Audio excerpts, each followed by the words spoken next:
दोस्तों, महाभारत का युद्ध 18 दिनों तक कुरुक्षेत्र की भूमि पर लड़ा गया था। लेकिन क्या आप जानते हैं कि महाभारत का 18 दिनों तक चलने वाला युद्ध आखिर महाभारत में ही क्यों लड़ा गया था? श्री कृष्ण ने कुरुक्षेत्र को ही रक्तरंजित युद्ध के लिए क्यों चुना था? आइए जानते हैं इससे जुड़ी कहानी।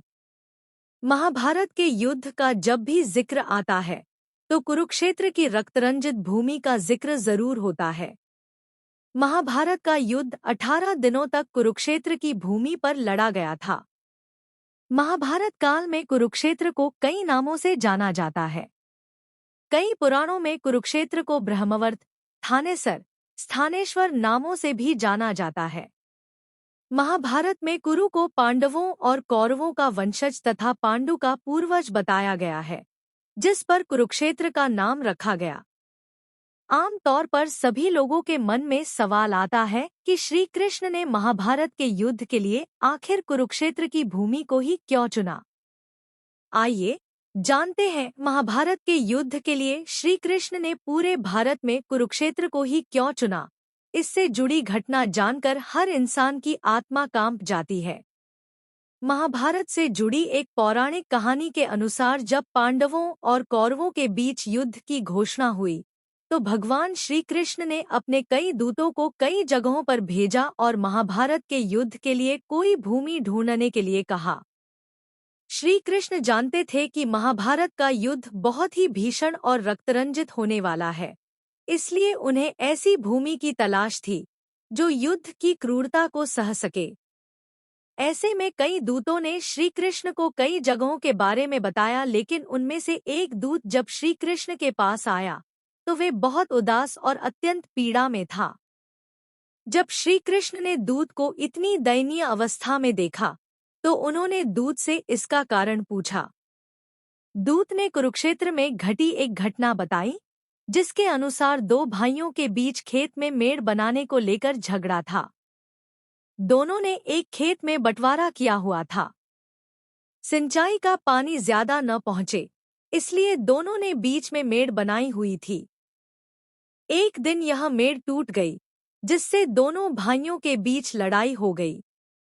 धीरे धीरे यह लड़ाई इतनी ज्यादा बढ़ गई कि दोनों भाइयों के बीच हाथापाई होने लगी। मारपीट इतनी रक्तरंजित युद्ध में बदल गई कि बड़े भाई ने छोटे भाई की हत्या कर दी और उसके शव को घसीटकर मेड़ बनाने की जगह पर रखकर उससे ही सिंचाई का पानी रोक दिया।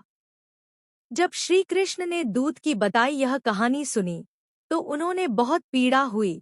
भाइयों के बीच इतनी क्रूरता की बात सुनकर माधव रोने लगे, लेकिन उन्होंने समय को देखते हुए दिल को मजबूत कर कहा कि जिस भूमि पर भाई भाई के बीच इतना द्वेष है वह स्थान युद्ध के लिए सही है, क्योंकि यहाँ की भूमि में ही इतनी कठोरता है कि चाहकर भी किसी का मन द्रवित नहीं हो सकता।